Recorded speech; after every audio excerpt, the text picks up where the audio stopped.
Halo Sobat Setia Bastian Studio, kembali lagi kita mengupas tuntas drama kehidupan yang semakin rumit di Beri Cinta Waktu. Waduh, gawat banget nih Sobat.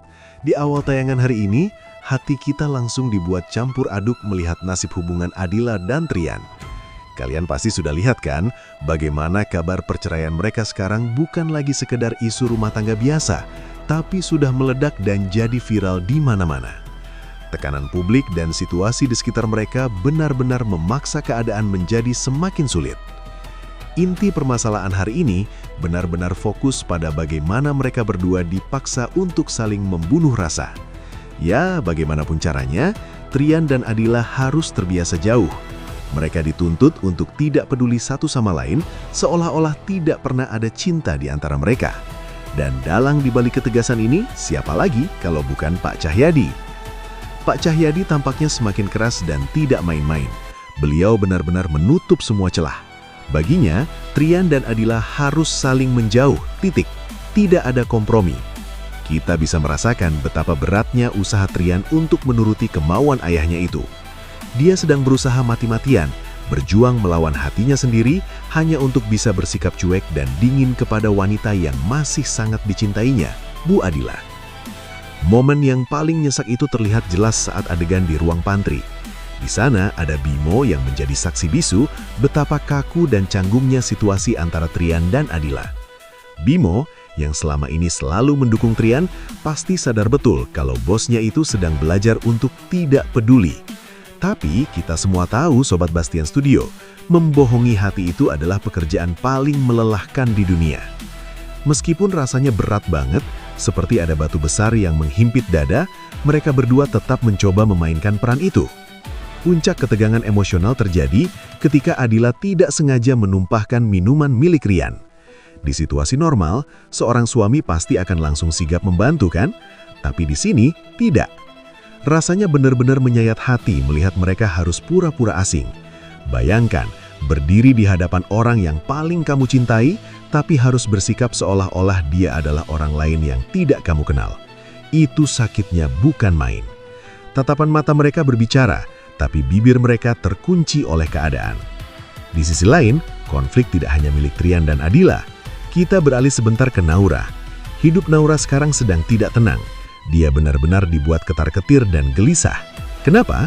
Karena Nathan kembali berulah. Nathan memberikan tekanan mental dan ancaman serius kepada Naura. Ini berkaitan dengan rahasia tentang Dr. A. Naura sangat takut kalau rahasia yang selama ini ia jaga atau mungkin kebohongan yang ia tutupi akan terbongkar. Ancaman Nathan benar-benar membuat posisi Naura terpojok. Kembali lagi ke drama utama kita. Saat insiden minuman tumpah itu, naluri Trian sebagai laki-laki yang mencintai Adila sebenarnya langsung bereaksi.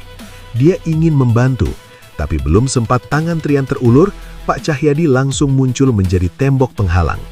Pak Cahyadi dengan tegas menghentikan Trian. Kata-katanya singkat tapi tajam. Itu bukan tugas kamu. Duh, kalimat itu rasanya langsung menusuk mak jelek banget di hati Trian.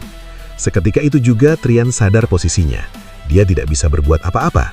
Dia hanya bisa terdiam, menelan kembali rasa kepeduliannya. Trian dipaksa menjadi patung yang tidak punya perasaan. Situasi cuek-cuekan dan saling tidak peduli ini memang menyiksa bagi Trian dan Adila. Tapi ironisnya, ini justru menjadi hiburan bagi orang lain. Siapa lagi kalau bukan Lucy? Terlihat jelas ekspresi Lucy yang kegirangan. Dia merasa di atas angin, senang banget melihat Trian dan Adila yang sekarang saling menjauh. Bagi Lucy, penderitaan cinta mereka adalah kemenangan baginya. Benar-benar bikin gregetan ya karakter yang satu ini. Suasana hati Trian yang hancur tentu disadari oleh Bimo. Sebagai asisten sekaligus sahabat yang setia, Bimo berusaha mencairkan suasana. Dia mencoba menghibur Trian, bahkan sempat mengajak Trian untuk karaokean, berharap bosnya itu bisa sedikit rileks atau tersenyum. Bimo bilang, ke lagu aja kali ya Pak, biar suasananya enak. Tapi apa respon Trian? Nihil. Trian menolak dengan halus, nggak usah Bim. Wajah Trian benar-benar tidak bisa bohong. Dia sedang susah untuk tersenyum, hatinya sedang mendung pekat. Bahkan Bimo sampai bertanya-tanya, apakah Trian baik-baik saja atau sebenarnya dia sama hancurnya seperti yang dirasakan Bimo saat melihat mereka. Dan begitulah gambaran pikiran Trian saat ini, benar-benar kacau balau. fisiknya ada di kantor, tapi pikirannya melayang ke Adila. Dia terus-menerus mengingat wajah Adila. Memori masa lalu dan kekhawatiran masa kini bercampur aduk.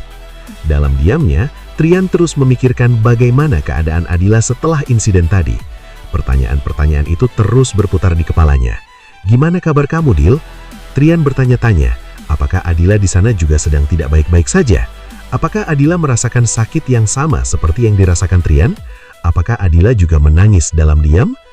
Rasanya benar-benar sesak Sobat Bastian Studio. Ada keinginan yang begitu kuat dari dalam diri Trian untuk berlari mendekati Adila, memeluknya, menolongnya, dan mengatakan bahwa dia masih sangat kepeduli. Tapi, lagi-lagi, bayang-bayang ancaman Pak Cahyadi menjadi rantai yang membelenggu kakinya. Dia tak berdaya melawan kuasa ayahnya sendiri demi menjaga situasi agar tidak semakin runyam. Kisah hari ini benar-benar mengajarkan kita betapa sulitnya mencintai di waktu dan keadaan yang salah. Kita dibuat penasaran, sampai kapan Trian kuat menahan semua ini? Dan apakah Adila akan selamanya diam menerima perlakuan dingin ini? Tentunya kalian pasti makin penasaran kan dengan kelanjutan kisah pilu di Beri Cinta Waktu? Jangan lupa untuk terus pantengin update terbarunya hanya di Bastian Studio.